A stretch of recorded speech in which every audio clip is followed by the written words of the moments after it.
you're not the first and last one.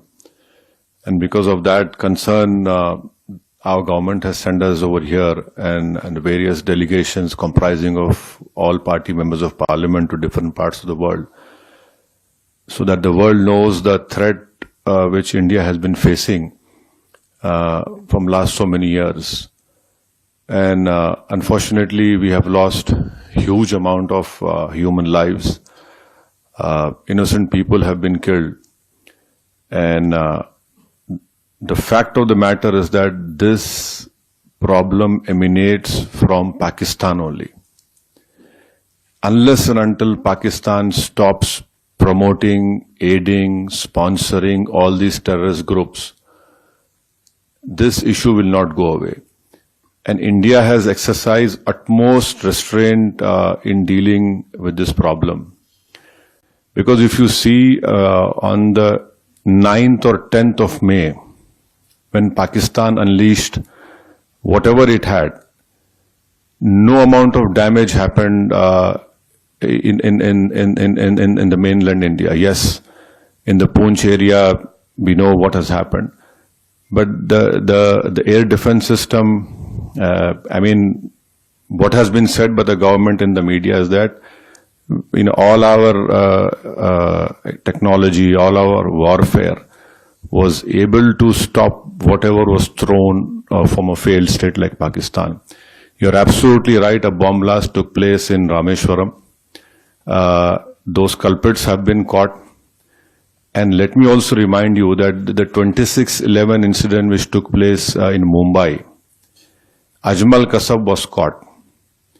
Ajmal Kasab was given all the due process of the law, wherein Ajmal Kasab went through all the legal process of our country, and ultimately the court gave him the punishment.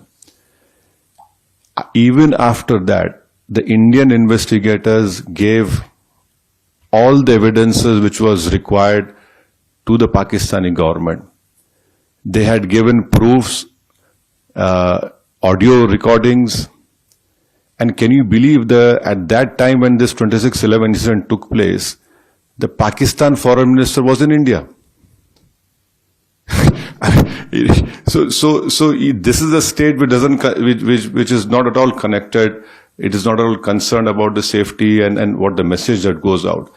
But unfortunately, because of Pakistan's intransigence, that trial didn't go further up. But when Bahrain was heading the FATF committee and Pakistan was put in the grey list, that trial proceeded.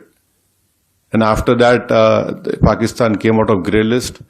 And unfortunately, those people were convicted only in money laundering, not in terrorist charges. And there was a UN designated terrorist called Zakiur Rahman Lakhvi.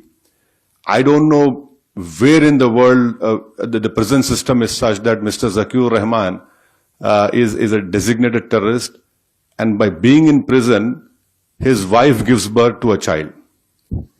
Now this is what Pakistan's legal system or the support of the state is concerned. So I can only assure you with all the responsibility that our government has taken all the steps to protect the life and limb of every Indian, and this government has made very clear. Next time you take up this misadventure, it will be beyond what they are expecting. People were killed. So now I think there is unanimity in our country, irrespective of whatever political affiliations we belong to. Yes, we have our political differences, but when it comes to the integrity of our country, it is high time that the neighboring country understands. And I would hope and request that the Bahraini government would help us in bringing back Pakistan grey list of FATF. Because this money has been used to support those terrorists. And